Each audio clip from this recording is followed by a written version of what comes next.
Oke, baik. Assalamualaikum warahmatullahi wabarakatuh. Perkenalkan, saya Delia Putra. Di sini saya akan mengajarkan atau memaparkan terkait dimensi 3 materi matematika kelas 12. Berikut pada monitor itu adalah modulnya. Nah, jadi di sini kita akan membahas mengenai kedudukan titik garis dan bidang. Kemudian yang pertama kita akan membahas titik, garis, dan bidang. Apa itu titik, garis, dan bidang? Definisinya apa? Batasan-batasannya itu apa? Kemudian yang kedua yakni kedudukan titik, garis, dan bidang. Kemudian setelah kita tahu definisi dari titik, garis, dan bidang, kita akan membahas kedudukan dari masing-masing ketiga komponen penyusun ruang tadi. Nah, kemudian yang ketiga ada proyeksi. Proyeksi titik, proyeksi garis, dan proyeksi dua bidang. Kemudian ada jarak, jarak antar titik, jarak antar garis, jarak antar bidang, atau titik ke garis, titik ke bidang, ya, itu akan dibahas. Kemudian yang terakhir yakni sudut. Ada sudut antar dua buah garis, sudut antara garis dan bidang, dan sudut antara dua bidang. Kemudian selanjutnya soal dan ringkasan materi.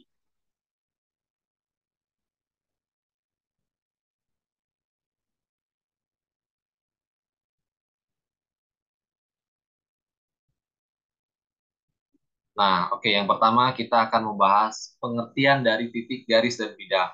Titik itu tidak memiliki ukuran, tetapi kita di sini bisa tahu posisi titik itu di mana. Dia tidak memang tidak memiliki ukuran. Biasanya dinotasikan dengan huruf kapital seperti A, titik B, atau titik C, titik D, titik F. Ya, hanya berupa satu huruf. Nah, kalau dia AF, AD, AC itu nanti selanjutnya akan dibahas pada garis ya. Nah, jadi seperti itu titik. Dia tidak memiliki ukuran, dinotasikan dengan huruf kapital, hanya dinotasikan dengan satu huruf kapital. Nah, kemudian selanjutnya baru kita beranjak ke garis. Garis merupakan garis itu dibentuk dari kumpulan titik dan merupakan kurva lurus yang tidak memiliki ujung maupun pangkal. Artinya garis itu dapat diperpanjang ya arahnya, tetap mengikuti arah awal dan tetap diperpanjang sesuai dengan arah awalnya tadi. Namun garis lurus yang mempunyai pangkal dan ujung disebut segmen. Kalau dia tidak memiliki pangkal atau ujung dia disebut garis.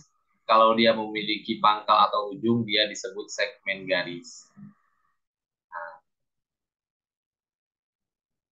Nah, seperti pada layar tuh, kalau segmen garis itu dilambangkan dengan notasi AB dengan garis biasa. Kalau vektor kan hampir mirip ya, ini penotasiannya itu dengan vektor. Yang artinya panjang garis AB itu terbatas, seperti pada gambar 72, nah seperti ini. Sedangkan ini titik, titik itu tidak memiliki ukuran, ya, tapi kita bisa tahu posisinya di mana. Kemudian ini garis AB, segmen AB.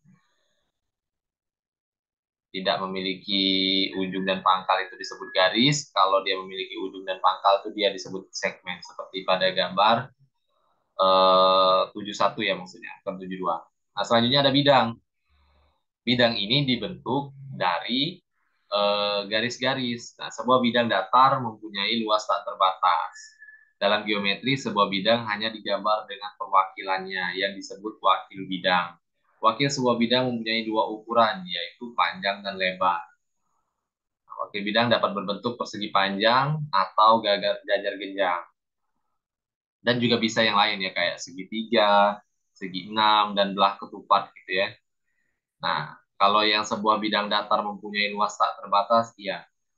Bisa kayak garis tadi kan bisa diperpanjang. Kalau ini juga bisa ditarik salah satu sudutnya sehingga dia meluas atau melebar gitu ya bidangnya ini. Sehingga ya bisa dari bisa diperbesar juga sehingga luasnya itu tidak terbatas. Tapi di sini kan kita selalu kalau dalam tahap atau tingkat SMA kita membahas hanya pada yang terbatas terlebih dahulu. Nah, ini kan bentuk keterbatasannya ya, yakni wakil bidang ini sehingga dia dibatasi oleh suatu sisi atau suatu garis, yakni panjang dan lebar.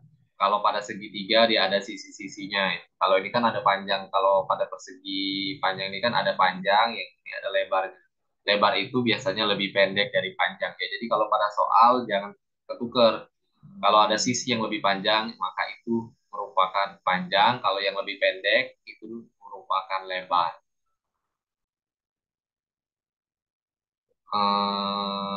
Oke, selanjutnya ini tiga buah titik yang tidak segaris. Nah, ini macam-macam kedudukan titik ya. Enggak, ini sebuah bidang dapat dibentuk melalui. Nah, tiga buah titik yang tidak segaris. Nah, kemudian yang kedua, sebuah garis dan sebuah titik di luar garis tersebut. Sebuah garis dan sebuah titik di luar garis tersebut. Misal, pada gambar 7,4b. Nah, ini. Nah, yang ini gambar 7,4 ada garis G, kemudian ada suatu titik di luar garis G, yakni titik P. Maka kita bisa membentuk bidang segitiga ini juga bisa nih. Nah, dari sini alfa ini ke titik P, kemudian ke G itu juga bisa. Kalau tiga buah titik yang tidak segaris ya seperti pada gambar A. Nah, ini gambar B, gambar C ini masih segaris ya. Bisa aja titik B ini kita pindah ke sini. Nah, sehingga dia tetap membentuk suatu bidang yang namanya itu segitiga. Ya, dan titiknya ini tidak ada satupun yang saling segaris gitu. Tidak ada yang segaris gitu. Kalau ini kan masih segaris B dengan C. Nah, sehingga dia membentuk sebuah bidang alfa A1 ya. Nah, di luar garis G membentuk bidang alfa 2 atau A2, kemudian dua buah garis yang saling berpotongan.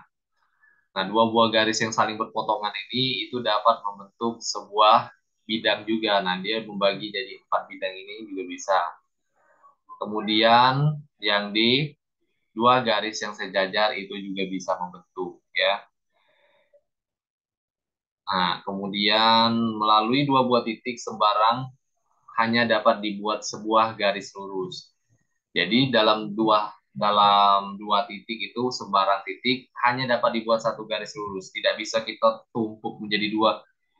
Bisa juga sebenarnya kita tumpuk jadi dua garis B, tapi tidak bisa kita membuat garis-garis lainnya gitu kan, yang senama dengan G misal. Jadi cukup G aja gitu.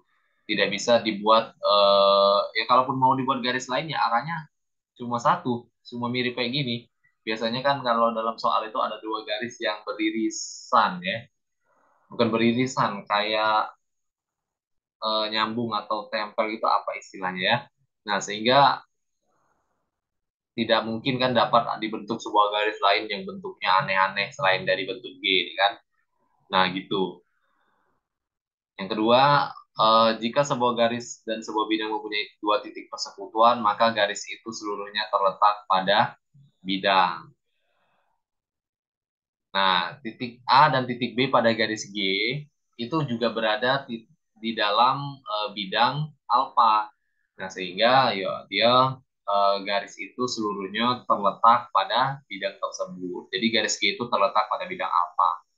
Melalui tiga buah titik sembarang hanya dapat dibuat sebuah bidang. Nah, begitu juga kayak tadi, garis tadi hanya dibentuk suatu bidang. Kalaupun mau dibuat garis lain, paling namanya aja dibedakan, tetapi untuk arahnya, ukurannya mungkin, bukan mungkin lagi, sudah pasti sama. Kemudian begitu juga dengan ini. A, B, C ini kalau kita bentuk sebuah bidang, maka dia hanya akan membentuk satu bidang, tidak bisa membentuk bidang lain yang bentuknya kayak mana gitu kan. Nah, itu kalau pakai garis ya, kita belum bicara kalau buat kurva. Kalau kita buat kurva, ini bisa kita bentuk dari C ke A, ini kita buat titik lengkung, A ke B kita buat titik lengkung. Kan kita hanya bicara garis dulu ya, untuk sekarang ini kita belum membuat kurva lengkung. Kita di sini masih membahas bentuk garis. Sebenarnya kan bisa juga dua titik itu dihubungkan dengan suatu kurva lengkung gitu kan. Tapi di sini kita bahas garis terlebih dahulu. Nah, selanjutnya ada kedudukan titik terhadap garis. Nah, titik P terdapat pada garis G jika titik P dilalui garis G.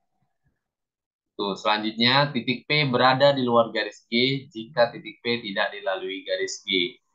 Jadi Ini pemahaman dasar aja gitu ya, di mana titik P itu ya kan, jadi makanya saya bilang tadi titik itu tidak ada ukuran tetapi bisa kita ketahui posisinya. Nah ini memang secara visual itu dia titik P ini berada di titik G, namun bisa kita lakukan secara analitik. Apakah titik P berada pada garis G? Nanti kita bahas dengan persamaan. Misal dengan persamaan berikut, analisislah apakah titik P berada pada garis tersebut. Kan karena kalau secara visual kita masih kurang ya ini kan. Kita nggak tahu secara persisnya berapa, tapi secara visual bisa kita lihat bahwa titik P ini berada pada garis G. Begitu juga ini, nah ini sudah pasti ya, tidak perlu dianalisis lagi karena sudah kejauhan titik P ini. Tidak mungkin lagi dia berada pada garis G. Nah, contoh, perhatikan kubus ABCD EFGH dengan AB sebagai wakil garis dari H. Sebutkan kedudukan titik-titik sudut kubus ABCD EFGH terhadap garis H.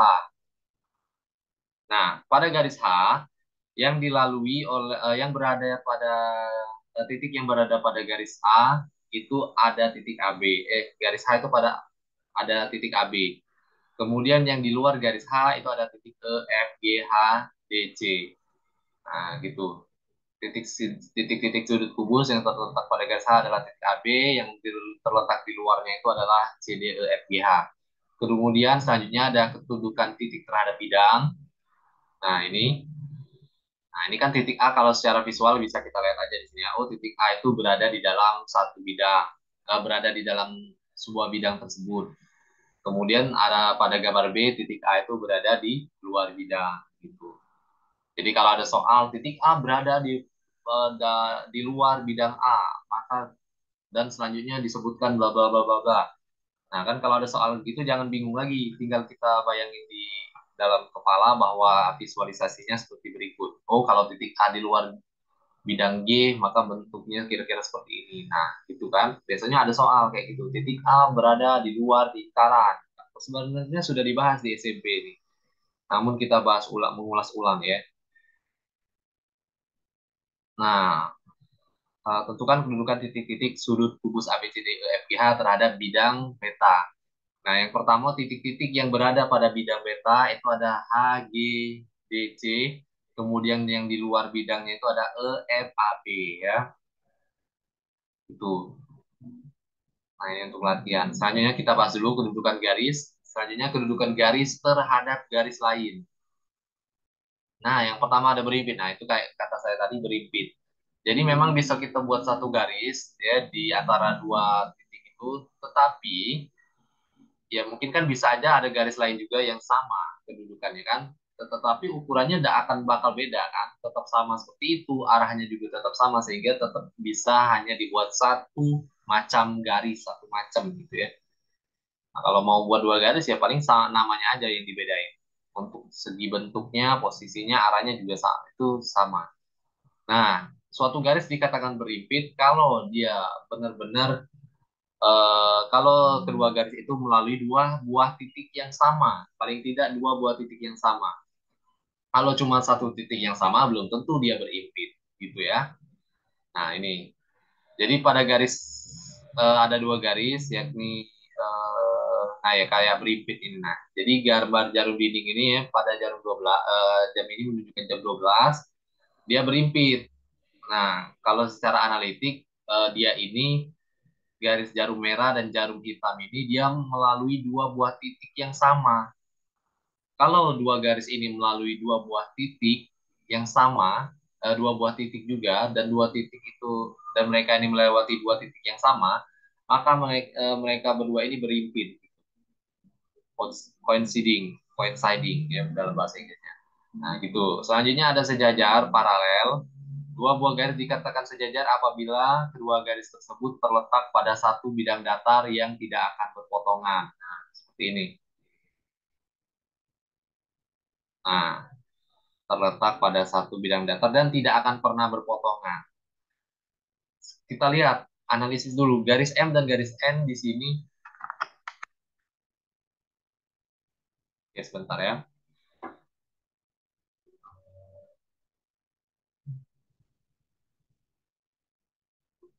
Oke. Maaf, ada gangguan sedikit. Nah, selanjutnya kita lanjut lagi. Untuk garis M dan N, kalau kita perpanjang garis M dan N, maka dia tidak akan pernah berpotongan. Nah, kalau secara visual, kalau kita perpanjangkan di sini tidak akan pernah berpotongan. Mungkin nanti akan dilakukan secara analitik juga, tapi secara visual kita lihat dulu dia ini tidak akan pernah berpotongan. Bentar ya.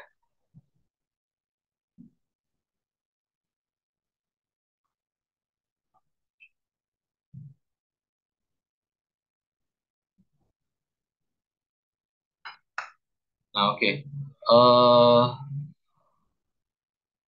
Selanjutnya, sebuah titik yang berada di luar garis hanya dapat dibuat sebuah garis yang sejajar dengan garis itu. Nah, hukum dua garis sejajar. Sebuah titik yang berada di luar garis hanya dapat dibuat sebuah garis yang sejajar dengan garis itu. Oke. Nah, jadi kalau ada titik A di sini, biar garis suatu garis yang dibuat di titik A itu sejajar, ya maka kita harus usahain gimana biar garis itu tidak akan berpotongan dengan garis yang disebutkan, yang di luar dari garis K ini ya. Ini kan ada garis L. Nah, kalau ada titik di luar garis L, yakni titik A, kemudian akan kita buat sebuah garis sejajar, ya kita usahain gimana biar garis yang melewati titik ini itu tidak akan pernah berpotongan, gitu kan, dengan garis L. Nah, selanjutnya yang ketiga yakni berpotongan. Kedudukan garis ini berpotongan. Dia akan berpotongan ya apabila memiliki persekutuan atau melewati satu titik yang sama. Nah, itu namanya berpotong. Kalau dua titik yang sama dia sejajar, kalau dia melewati satu titik yang sama itu artinya dia berpotongan. Itu aja.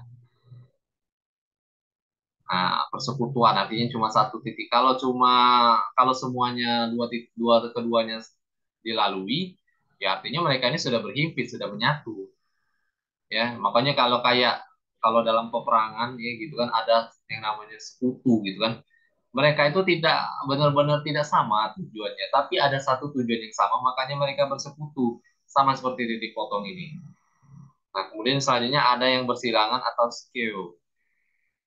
Nah, jika kedua garis tidak memiliki titik persekutuan, tidak sejajar, dan tidak terletak pada bidang yang sama. Hati-hati dengan bersilangan ini. Bersilangan ini beda dengan berpotongan. Dia ini terletak pada dua bidang yang berbeda, tapi mereka ini saling tegak lurus. Bukan, tetapi garis ini tidak akan pernah berpotongan. Nah, walaupun kita perpanjang sedemikian rupa, dia tidak akan pernah berpotongan. Dan juga yang kedua, mereka ini tidak sebidang. Mereka berbeda bidangnya. Nah, ini contohnya. Yang pertama, tentukan kedudukan rusuk-rusuk kubus A, B, C, D, E, F, G, H terhadap garis H. Nah, ini rusuk-rusuk ya. Rusuk AB itu berada pada garis H. Rusuk AB itu berimpit ya kedudukannya. Kalau rusuk AB itu berimpit dengan garis H, rusuk BC itu dia berpotongan. Kalau rusuk BC itu dia berpotongan, kalau AD itu dia berpotongan. Nah, ini ya. FB berpotongan, EA dia berpotongan. Nah, kemudian yang mana yang dikatakan bahwa dia ini apa namanya skew bersilangan? Nah, yang pertama yakni titik GC, titik HD mana nih yang bersilangan? Nah, GC, HD, EH, FG. Nah, mengapa DC ini tidak? Karena DC ini masih sebidang dengan garis H. Garis H kan pada bidang ABCD, sedangkan CD kan ya dia juga terletak dalam satu bidang A, sebidang dengan ABCD dengan garis H. Maka dia tidak berpotongan. Maka dia dikatakan bersilangan. Nah, kemudian selanjutnya ketutukan garis terhadap bidang.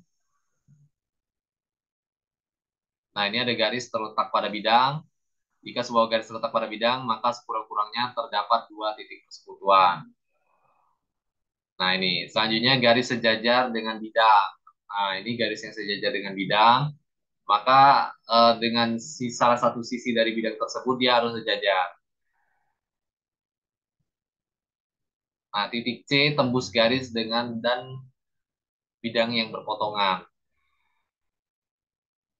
Jika sebuah garis memotong sebuah bidang, maka ada sebuah titik tembus. Nah, titik tembus antara garis A dan antara garis G dan bidang alfa, garis G dapat dicari dengan cara berikut. Nah, itu. Kemudian kedudukan dua bidang. Nah, dua bidang itu dikatakan beripit apabila semua sisi dan sudutnya itu sama atau ada empat titik yang sama, ya empat titik yang nggak harus sama, tapi empat titik itu berada dalam bidang tersebut dan kemudian garisnya itu tidak perlu sejajar. Nah, makanya ini dikatakan bahwa setiap titik yang terletak pada bidang A juga terletak pada bidang beta. Nah, gitu. Kemudian dua bidang yang sejajar ada kasus satu, bidang tersebut memiliki jarak yang sama ke bidang beta dan bidang alfa dan beta adalah dua bidang yang sejajar. Ini khusus dua, kedua bidang dapat disebut sejajar jika dua garis yang saling berpotongan pada bidang alfa sejajar dengan dua garis yang saling berpotongan pada bidang beta. Maksudnya kayak gini. Nah, ini CD dan DB ini. Nah, kita lihat pada bidang beta ada nggak C yang sama CD dan DB itu? Nah, ternyata nggak ada kan yang sejajar. Ini emang sejajar satu ya, CD ada yang sejajar dengan yang panjang ini. Tapi pada sisi sampingnya ini dia nggak ada yang sejajar gitu. Nah, maka dia tidak dikatakan sejajar bidang tersebut. Nah ini contoh bidang sejajar. Nah, ini. Selanjutnya dua bidang yang saling berpotongan yang ini. Dan yang terakhir perpotongan antara tiga bidang atau lebih. Nah, berikut ini. Ini untuk proyeksi titik terhadap garis. Nah, proyeksi titik P terhadap garis G sehingga garis P aksen itu tegak lurus dengan garis G. Kita memproyeksikan titik itu gimana biar suatu titik tersebut dihubungkan dengan garis atau dengan bidang, maka dia akan tegak lurus hubungan garis tersebut. Kita bagaimana caranya membuat titik P itu tuh terhubung dengan suatu garis atau bidang, tetapi terhubungnya itu dia tegak lurus seperti pada gambar berikut. Nah, titik P diproyeksikan dengan titik garis G. Nah, maka dia membentuk garis yang tegak lurus seperti ini. Kalau titik P di sini, maka garisnya juga di sini. Intinya gimana biar kita membuat garis yang menghubungkan dengan titik dengan bidang atau garis itu menjadi tegak lurus garisnya. Nah, ini garis ini yang penting. Gimana biar tegak lurus. Nah, kalau proyeksi titik terhadap bidang, ada step-stepnya seperti berikut. Selanjutnya, proyeksi garis terhadap garis lain. Nah, gimana biar garis-garis ini saling tegak lurus. Nah, ini. Kalau garis ini mau diproyeksikan, maka dia harus kedua titik itu harus tegak lurus. Harus dibuat sebuah garis yang tegak lurus. Nah, titik A ada aksen dan B ada B aksen itu. Kemudian selanjutnya ada proyeksi garis terhadap bidang. Nah, tentunya dua titik pada garis tersebut harus tegak lurus pada bidang yang pengen kita proyeksikan gitu. Nah, proyeksi dua bidang juga begitu juga. Gimana biar bidang tersebut tegak lurus dengan bidang pasangannya gitu. Ada step-stepnya.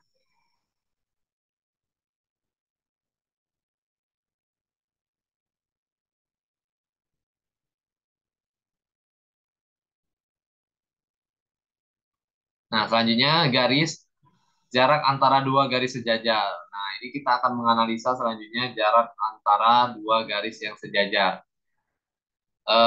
Ada dua titik di sini P dan P aksen. Gimana caranya kita mencari jarak antara dua titik tersebut? Nah, di sini kan diperlukan keterangan seperti sudut ya dan keterangan tambahan ya di sini kita perlu mencari. Nah, jarak antara dua. Selanjutnya ada jarak antara dua garis yang bersilangan. Di sini tentunya kita juga perlu keterangan dengan visualisasi seperti berikut. Nah, begini. Nah, ada P, ada titik Q diproyeksikan di sini. Nah, ada bidang beta, ada bidang alfa yang saling tegak lurus. Nah, itu kita gimana cara mencari titik yang bersilangan. Yang bersilangan kan misal yang sisi bawah alfa dengan sisi atas beta. Dia kan nggak sebidang, tapi gimana sih cara mencari jaraknya? Nah, jaraknya itu ialah garis yang ditarik miring. Nah, seperti ini. Nah, yang ini. Itu ya. Nah, kemudian selanjutnya sudut. Sudut antar dua buah garis. Nah, ada sudut antar dua buah garis. Jadi sudut itu akan terbentuk apabila ada dua garis yang bertemu, ya bukan berpotongan tapi bertemu, berpotongan juga boleh, berpotongan pada satu titik tertentu. Maka dia akan bisa dibentuk dua sudut. Sudut itu jarak antar garis, maksudnya jarak ujung ya, lebar yang dibentuk oleh dua buah garis tersebut. Nah, itu sudut satuannya ya.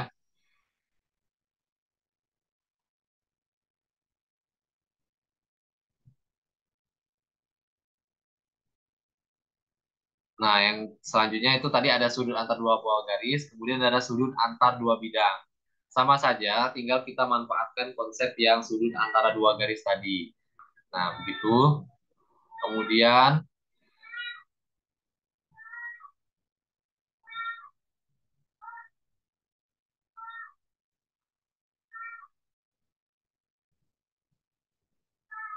kita ke contoh soal. Nah, kita ke contoh soal, kita akan membahas tiga soal di sini ya. Yang pertama yakni ada pilihan berganda pusat dari permukaan prisma yang alasnya berbentuk belah ketupat akan digabung menjadi sebuah oktahedron. Volume dari oktahedron tersebut adalah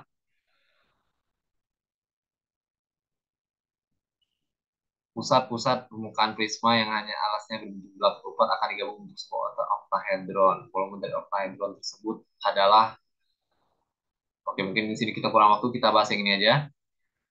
Uh, ini cukup rumit semua contohnya. Kita ke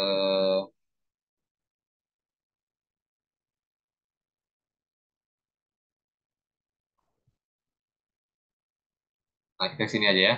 Nah, diketahui suatu kubus ABCD EFGH titik P terletak pada rusuk F sedemikian rupa sehingga P banding PF itu sama dengan 1:3. Titik Q terletak pada bidang pada garis BC sehingga BQ dibanding BC itu sama dengan 1:3. Dan titik R terletak pada garis CG sehingga GR banding RC sama dengan 1:3. Gambarlah bidang irisan kubus tersebut.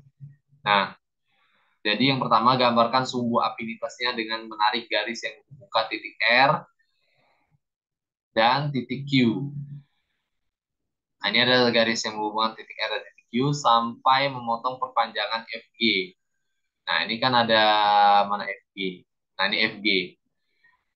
Antara RC itu harus memotong perpanjangan FG. Nah, maka dibuat garis set yang ini. Nah, dia berpotongan kan dengan perpanjangan FG. Nah, di titik W, dia berpotongan di titik W. Dan perpanjangan BF di titik U, garis WU merupakan sumbu afinitasnya. Nah, ini WU itu merupakan sumbu afinitas. Sehingga garis WU itu merupakan sumbu afinitas. Kemudian langkah dua, tarik garis U ke titik P. Nah, sehingga memotong garis AB. Nah, di titik S, tarik pula garis W ke P sehingga memotong garis HG di titik T. Yang selanjutnya, langkah terakhir, hubungkan TR ya, dan QS yang ini, TR, QS, dengan sebuah garis sehingga terbentuk bidang irisan PS, QRT, PS, QRT. Nah, itu untuk pembahasannya ya. Oke, mungkin cukup sekian untuk pembahasan mengenai di Mega. Mungkin teman-teman bisa explore lagi untuk materinya ini, untuk modulnya ini banyak kok di website itu sudah bertebaran. Untuk modulnya sendiri ini saya adaptasi dari eh, orang lain ya. Saya sudah sertakan tadi sumbernya di awal, ada covernya itu. Mungkin cukup sekian untuk materi dimensi kita pada kali ini. Saya akhiri. Assalamualaikum warahmatullahi wabarakatuh.